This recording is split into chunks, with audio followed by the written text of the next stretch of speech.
Hi friends, ಜನವರಿ ತಿಂಗಳ self declaration ಈಗಾಗಲೇ ಪ್ರಾರಂಭ ಆಗಿದೆ. ಹಾಗೆ ಈಗಾಗಲೇ ತುಂಬ ಜನ ಜನವರಿ ತಿಂಗಳ ಸೆಲ್ಫ್ ಡಿಕ್ಲರೇಷನನ್ನು ಸಬ್ಮಿಟ್ ಮಾಡಿದ್ದಾರೆ.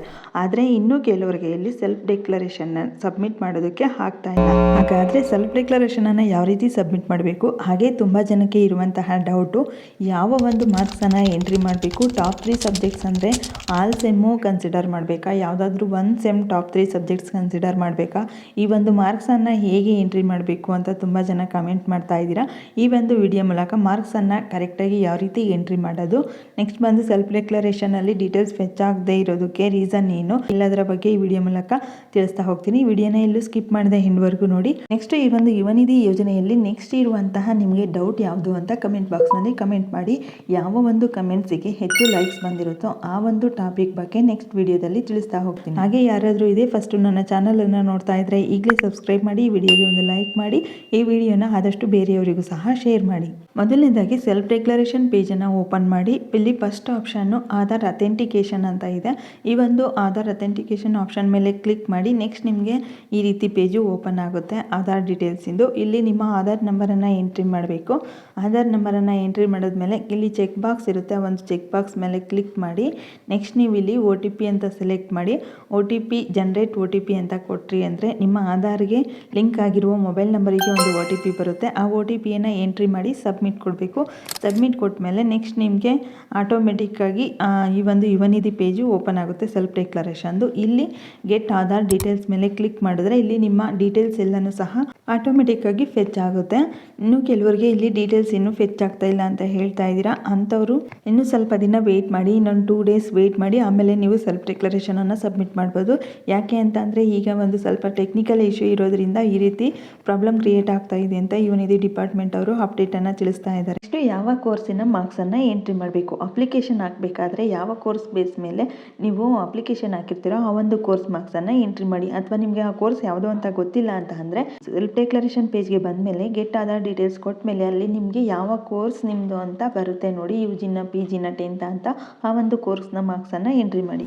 ನೆಕ್ಸ್ಟ್ ತುಂಬ ಜನಕ್ಕೆ ಇರುವಂತಹ ಡೌಟ್ ಬಂದು ಸೆಲ್ಫ್ ಡಿಕ್ಲರೇಷನಲ್ಲಿ ಯಾವ ಮಾರ್ಕ್ಸನ್ನು ಎಂಟ್ರಿ ಮಾಡಬೇಕು, ಯಾವ ಸಬ್ಜೆಕ್ಟ್ಸನ್ನು ಎಂಟ್ರಿ ಮಾಡಬೇಕು ಅಂತ. ಈಗ ನೋಡ್ತಾ ಹೋಗೋಣ ಯಾವ ಸಬ್ಜೆಕ್ಟ್ಸ್ ಎಂಟ್ರಿ ಮಾಡೋದು ಅಂತ. ಇಲ್ಲಿ ಫಸ್ಟ್ ಆಪ್ಷನ್ ಬಂದು ಶೈಕ್ಷಣಿಕ ದರ್ಜೆ ಮತ್ತು ಶೇಕಡಾವಾರು ಅಂತ ಇದೆ. ಇಲ್ಲಿ ಅಕಾಡೆಮಿಕ್ ಗ್ರೇಡ್ ಅಥವಾ ಪರ್ಸೆಂಟೇಜ್ ಇದರಲ್ಲಿ ಪ್ಲೀಸ್ ಸೆಲೆಕ್ಟ್ ಅಂತ ಇರುತ್ತೆ. ಈ ಒಂದು ಸೆಲೆಕ್ಟ್ ಮೇಲೆ ಕ್ಲಿಕ್ ಮಾಡಿದ್ರೆ ನಿಮಗೆ ಈ ರೀತಿ 2 ಆಪ್ಷನ್ನು ಬರುತ್ತೆ. ಇಲ್ಲಿ CGPA ಅಗ್ರಿಗೇಟ್ ಪರ್ಸೆಂಟೇಜ್, ನಿಮಗೆ ಕೆಲವರಿಗೆ ಇಲ್ಲಿ ಎರಡೂ ಸಹ ಇರುತ್ತೆ. ಮಾರ್ಕ್ಸ್ ಕಾರ್ಡಲ್ಲಿ ಅಗ್ರಿಗೇಟ್ ಪರ್ಸೆಂಟೇಜು ಇರುತ್ತೆ ಮತ್ತು ಒಂದು CGPAನೂ ಇರುತ್ತೆ. ಯಾರಿಗೆ ಬರೀ CGPA ಇರುತ್ತೋ ಅವರು CGPA ಸೆಲೆಕ್ಟ್ ಮಾಡಿ, ಯಾರಿಗೆ ಬರೀ ಪರ್ಸೆಂಟೇಜ್ ಇರುತ್ತೋ ಮಾರ್ಕ್ಸ್ ಇರುತ್ತೋ ಅಂಥವರು ಪರ್ಸೆಂಟೇಜನ್ನು ಸೆಲೆಕ್ಟ್ ಮಾಡ್ಕೊಳ್ಳಿ. ನೆಕ್ಸ್ಟ್ ಇಲ್ಲಿ ಟಾಪ್ 3 ಸಬ್ಜೆಕ್ಟ್ಸ್ ಅಂದರೆ ಯಾವ ಸಬ್ಜೆಕ್ಟನ್ನು ಸೆಲೆಕ್ಟ್ ಮಾಡಬೇಕು, ಯಾವ ಸಬ್ಜೆಕ್ಟ್ ಮಾರ್ಕ್ಸನ್ನು ಎಂಟ್ರಿ ಮಾಡಬೇಕು ಅಂತ ನೋಡೋದಾದರೆ ಫಸ್ಟ್ ನಿಮಗೆ ಹೈಯೆಸ್ಟ್ ಮಾರ್ಕ್ಸು ಯಾವ ಒಂದು ಸಬ್ಜೆಕ್ಟಲ್ಲಿ ಬಂದಿರುತ್ತೆ ನೋಡಿ, ಆ ಒಂದು ಸಬ್ಜೆಕ್ಟ್ಸನ್ನು ಇಲ್ಲಿ ಎಂಟ್ರಿ ಮಾಡಬೇಕು. ಹಾಗೆ ಸೆಕೆಂಡು ಯಾವ ಸಬ್ಜೆಕ್ಟ್ ಇರುತ್ತೆ ಆ ಒಂದು ಸಬ್ಜೆಕ್ಟ್, ಈ ರೀತಿ ಸಬ್ಜೆಕ್ಟ್ಸನ್ನು ಎಂಟ್ರಿ ಮಾಡಬೇಕು. ಇನ್ನು ಕೆಲವರು ಮಾಡ್ತಿರೋ ಮಿಸ್ಟೇಕ್ ಏನು ಅಂತ ಅಂದರೆ ಈಗ ನಿಮ್ಮ ಮಾರ್ಕ್ಸ್ ಕಾರ್ಡಲ್ಲಿ ಇರುತ್ತೆ ನೋಡಿ, subject 1 Kannada, subject 2 English, subject 3 ಈ ಬೇರೆ ಲ್ಯಾಂಗ್ವೇಜು ಹಿಂದಿ, ಈ ರೀತಿ ಇರುತ್ತೆ. ಆ ರೀತಿ ಆರ್ಡರ್ ವೈಸು ಎಂಟ್ರಿ ಮಾಡ್ತಾ ಇರ್ತೀರ. ಆ ರೀತಿ ಮಾಡಬೇಡಿ. ನಿಮಗೆ ಹೈಯೆಸ್ಟ್ ಯಾವ ಒಂದು ಸಬ್ಜೆಕ್ಟಲ್ಲಿ ಬಂದಿದೆ ಆ ಒಂದು ಸಬ್ಜೆಕ್ಟ್ ನೇಮನ್ನು ಫಸ್ಟ್ ಎಂಟ್ರಿ ಮಾಡಿ. ನೆಕ್ಸ್ಟ್ ಡೌಟ್ ಬಂದು ತುಂಬ ಜನಕ್ಕೆ ಇರುವಂಥದ್ದು ಇಲ್ಲಿ ಟಾಪ್ 3 ಸಬ್ಜೆಕ್ಟ್ಸ್ ಅಂತ ಅಂದರೆ ಈಗ ಆಲ್ ಸೆಮ್ಮಿಂದು ಸಹ ಕನ್ಸಿಡರ್ ಮಾಡಬೇಕಾ ಅಥವಾ ಯಾವುದಾದ್ರೂ ಒಂದು ಸೆಮ್ ಮಾತ್ರ ಕನ್ಸಿಡರ್ ಮಾಡಬೇಕಾ ಅಂತ. ಫಾರ್ ಎಕ್ಸಾಂಪಲ್ ನೋಡೋದಾದರೆ ಈಗ ನಿಮಗೆ 10th ಅಥವಾ PUC ಅವರಿಗೆ ನಿಮಗೆ ಸಬ್ಜೆಕ್ಟು ಒಂದೇ ಇರುತ್ತೆ, ಬೇರೆ ಬೇರೆ ಸಬ್ಜೆಕ್ಟ್ಸ್ ಇರೋದಿಲ್ಲ.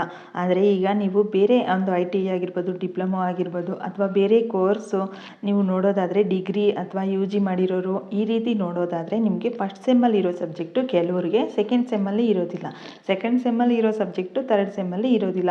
ಈ ರೀತಿ ಇರೋದ್ರಿಂದ ನೀವಿಲ್ಲಿ ಆಲ್ ಸೆಮ್ಮಿಂದು ಸಹ ಕನ್ಸಿಡರ್ ಮಾಡೋದಕ್ಕೆ ಆಗೋದೇ ಇಲ್ಲ.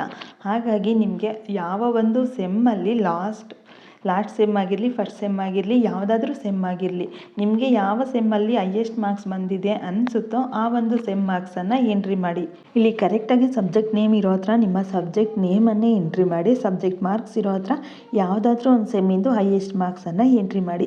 ಈಗ ನಿಮಗೆ ಯಾವ ಮಾರ್ಕ್ಸ್ ಎಂಟ್ರಿ ಮಾಡಬೇಕು, ಹೇಗೆ ಎಂಟ್ರಿ ಮಾಡಬೇಕು, ಸಬ್ಜೆಕ್ಟನ್ನು ಯಾವ ಸಬ್ಜೆಕ್ಟ್ ಎಂಟ್ರಿ ಮಾಡಬೇಕು ಅನ್ನೋದಕ್ಕೆ ಕ್ಲಾರಿಟಿ ಸಿಕ್ಕಿದೆ ಅಂದ್ಕೊತೀನಿ. ನೆಕ್ಸ್ಟು ಇಲ್ಲಿ ಡೀಟೇಲ್ಸ್ ಎಲ್ಲ ಸಹ ಫಿಲ್ ಮಾಡಿದ್ಮೇಲೆ ಇಲ್ಲಿ ಸ್ವಯಂ ಘೋಷಣೆ ಒಪ್ಪಿಗೆ ಅಂತ ಇರುತ್ತೆ. ಇದಕ್ಕೆ ಇದಕ್ಕೆ ಎಸ್ ಅಂತ ಕೊಡಿ. ಎಸ್ ಅಂತ ಕೊಟ್ಟು ಕೆಳಗಡೆ ಒಂದು ಕ್ಯಾಪ್ಚಾ ಇರುತ್ತೆ. ಈ ಒಂದು ಕ್ಯಾಪ್ಚಾನ ಎಂಟ್ರಿ ಮಾಡಿ ಸಬ್ಮಿಟ್ ಅಂತ ಕೊಡಬೇಕು. ಸಬ್ಮಿಟ್ ಕೊಟ್ಮೇಲೆ ನೆಕ್ಸ್ಟ್ ಸ್ಟೆಪ್ಪಲ್ಲಿ ನೀವು ಕೊಟ್ಟಿರೋ ಡೀಟೇಲ್ಸ್ ಎಲ್ಲನೂ ಸಹ ಇರುತ್ತೆ. ಒಂದ್ಸಲ ಕ್ರಾಸ್ ಚೆಕ್ ಮಾಡಿಕೊಂಡು ಮತ್ತೆ ಸಬ್ಮಿಟ್ ಅಂತ ಕೊಟ್ರಿ ಅಂದರೆ ನಿಮಗೆ ಅಕ್ನಾಲೆಜ್ಮೆಂಟು ಬರುತ್ತೆ. ಈ ರೀತಿ ಈಸಿಯಾಗಿ ನೀವು ಸೆಲ್ಫ್ ಡಿಕ್ಲರೇಷನನ್ನು ಸಬ್ಮಿಟ್ ಮಾಡ್ಬೋದು.